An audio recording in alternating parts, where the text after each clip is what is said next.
बच्चों क्या हाल चाल। एक बार फिर से आपका स्वागत है आज के इस वीडियो में। आज हम बच्चों बात करने वाले हैं मैकेनिज्म ऑफ हार्मोन के बारे में। मतलब समझेंगे हम कैसे हार्मोन्स जो है फंक्शन करते हैं। ठीक है, तो हार्मोन क्या होते हैं, दो टाइप से फंक्शन करते हैं। एक तो जो सेल मेम्ब्रेन को क्रॉस नहीं करते हैं वो करते हैं, दूसरे होते हैं जो सेल मेम्ब्रेन को क्रॉस करके अंदर जाते हैं, जो जीन के एक्सप्रेशन को चेंज करते हैं। इन दोनों को समझने वाले हैं। ठीक है, तो सबसे पहले बच्चों हम बात करेंगे मैकेनिज्म ऑफ हार्मोन की। यहाँ पे क्या होता है, दो टाइप के होते हैं, आपको मालूम ही है, can not cross plasma membrane and second होते हैं कैन क्रॉस प्लाज्मा मेम्ब्रेन। ठीक है, तो अब यहाँ पे ध्यान देना है।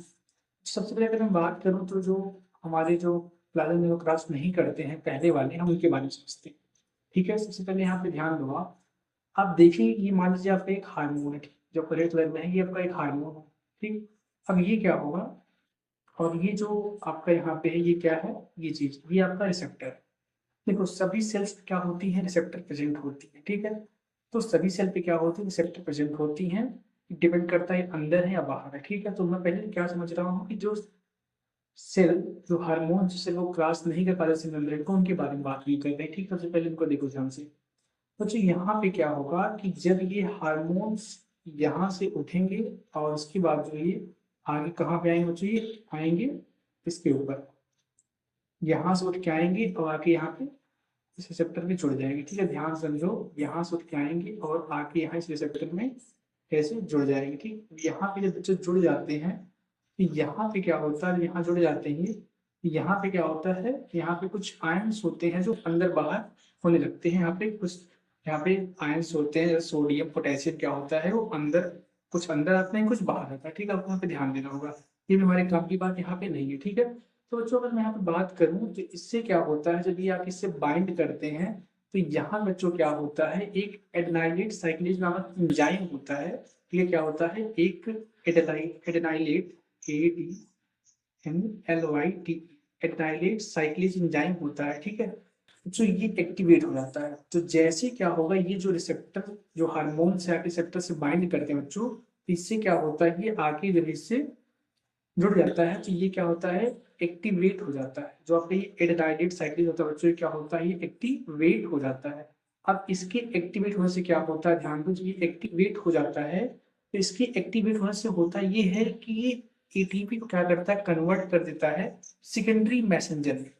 यानी बच्चों एटीपी को कन्वर्ट कर देता है ये सी ए एम पी में, राइट। यानी ये एटीपी को कन्वर्ट कर देता है सी ए एम पी में। देखो क्या होता है, कई टाइप के जो है डिफरेंट जो है हमारे सेकेंडरी मैसेंजर हो सकते हैं, डिपेंड करता है कौन कौन से, जैसे IP3 हो सकता है, और भी ढेर सारे हैं, कॉपर हो सकता है, ठीक है, कैल्शियम+2 हो सकता है। ये सारे हमारे बच्चों क्या होते हैं, जो सेकेंडरी मैसेंजर हो सकते हैं। अब बात आती है अगर ये सेकेंडरी मैसेंजर है तो प्राइमरी मैसेंजर कौन से हैं। तो जो हमारे जो हार्मोन्स होते हैं, हार्मोन्स ही क्या होते हैं, ये प्राइमरी मैसेंजर होते हैं। और जो हमारे ये होते हैं CAMP जो होता है, ये क्या होता है, सेकेंडरी मैसेंजर होता है।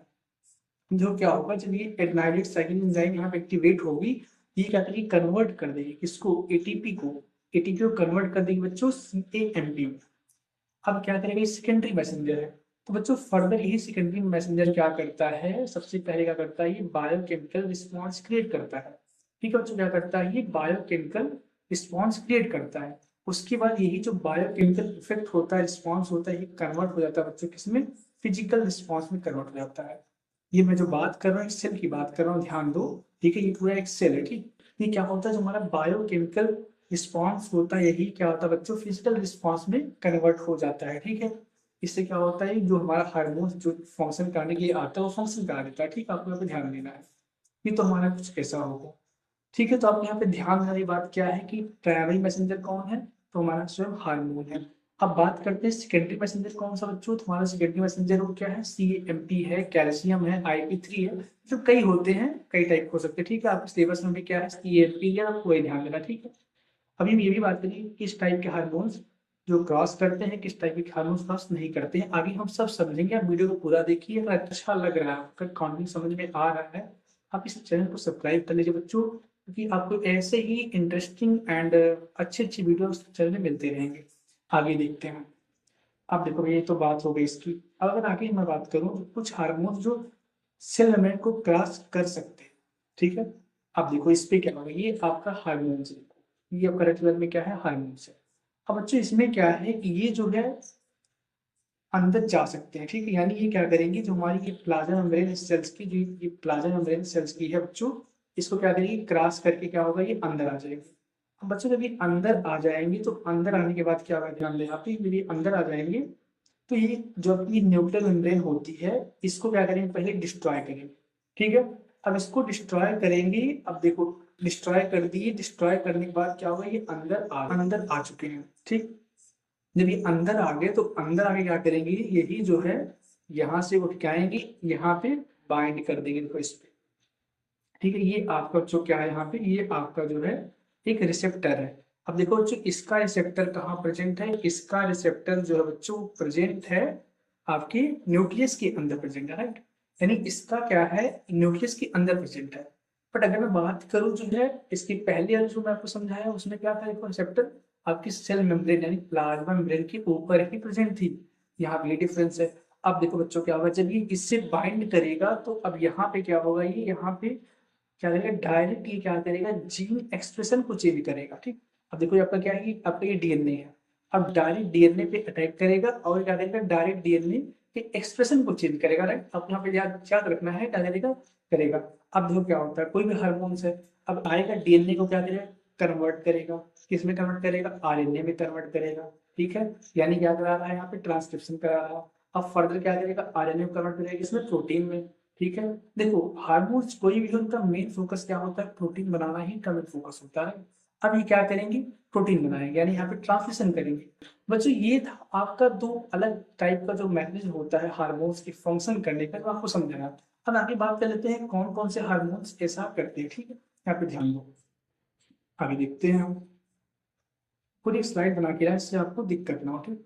अब देखो बच्चों, पहली बात आपको याद रखना है, जो पेप्टाइड हार्मोन्स होते हैं, प्रोटीन्स हार्मोन्स होते हैं, एड्रेनलिन एंड नॉन एड्रेनलिन जो होते हैं बच्चों, ये क्या होते हैं, ये प्लाज्मा मेम्ब्रेन को क्रॉस नहीं कर पाते हैं, ठीक है। ये क्या करते हैं, ये बाहर से ही फंक्शन करते हैं, ठीक है। अगर मैं वही बात करूं बच्चों स्टेरॉइड की, T3 एंड T4 है, थायरॉक्सिन के हार्मोन होते हैं, अगर इनकी बात करूं मैं, तो ये क्या करते हैं, ये अंदर जाके जो है सीधा जीन के एक्सप्रेशन को चेंज करते हैं। यानी यहाँ पे कोई सेकेंडरी मैसेंजर का गेम नहीं होता है, ठीक है। यहाँ पे जो है कोई सेकेंडरी मैसेंजर का गेम नहीं होता है, डायरेक्ट क्या करते हैं, अंदर जाते हैं और अंदर जाके क्या करते हैं, सीधा ये आपके जीन एक्सप्रेशन को चेंज करते हैं, डीएनए को आरएनए में, फिर आरएनए से प्रोटीन बनाते हैं। इनका मेन उद्देश्य होता है प्रोटीन बनाना, ठीक। ये बात हो गई, ठीक है। अब आगे हम बात कर लेते हैं बच्चों, इसमें जो है कौन कौन से हार्मोन हैं, ठीक है। देखो पहले पेप्टाइड हार्मोन आपको याद रखना है, पेप्टाइड हार्मोन्स कौन से, बहुत इंपॉर्टेंट है, कई बार क्वेश्चन नीट में आया हुआ भी है और सारे एग्जाम में पूछ लेता है, ठीक है। अब यहाँ पे याद रखना है, एग्जाम पॉइंट ऑफ व्यू से आपको बहुत ध्यान देना है, जो पेप्टाइड हार्मोन्स होते हैं कौन कौन से हैं। तो पहला ADH, oxytocin, insulin and glucagon, ठीक है। आप यहाँ पे याद रखना है ADH, oxytocin and insulin glucagon, आपको यहाँ बहुत ध्यान देना, ठीक है। और आगे बात करते हैं प्रोटीन हार्मोन कौन कौन से हैं। सिंपल याद करोगे, जिसमें एस एस लगा हो, देखो जीएच, एफएसएच, एलएच, ये तीनों बच्चों क्या है आपके, ये तीनों प्रोटीन हार्मोन है, ठीक है। आप यहाँ पे ध्यान देना है, तीनों क्या है, प्रोटीन हार्मोन है। बहुत इंपॉर्टेंट है, इसका स्क्रीनशॉट लेके अपने टेबल के सामने की चिपका लीजिए, जिससे आप इसको भूलें मत, कि ऐसा जो है समराइज में आपको कहीं भी नहीं मिलने वाला है, ठीक है। ध्यान दो। अब बच्चों अगर बात करते हैं स्टेरॉइड हार्मोन, इसमें कौन कौन से आते हैं, कॉर्टिसोल है, एल्डोस्टेरोन है, टेस्टोस्टेरोन है, एस्ट्रोजन है, ओस्ट्रोजन है, ये सारे क्या है बच्चों आपकी स्टेरॉइड हार्मोन है। अगर आगे हम बात करें अमीनो एसिड, अब याद रखना जो, ठीक, इसका क्या है, भाई भाई अमीनो एसिड, ठीक है। कैसे, देखो एड्रेनलिन एंड नॉन एड्रेनलिन दोनों बच्चों क्या है, दोनों भाई भाई तो है, ठीक है, दोनों भाई भाई समझ सकते हो। एंड दूसरा T3 T4, ठीक है, जो आपके थायराइड ग्लैंड से निकलता है, T3 एंड T4, यानी थायरॉक्सिन हार्मोन की बात मैं कर रहा हूँ बच्चों। ये था आपका हार्मोन का मैकेनिज्म एंड इसके एग्जाम्पल। आई होप आपको समझ में आया है वीडियो। अगर वीडियो को समझ में आई है, वीडियो को लाइक करिए, चैनल को सब्सक्राइब करिए ऐसे ही इंटरेस्टिंग वीडियो के लिए। Thank you for watching.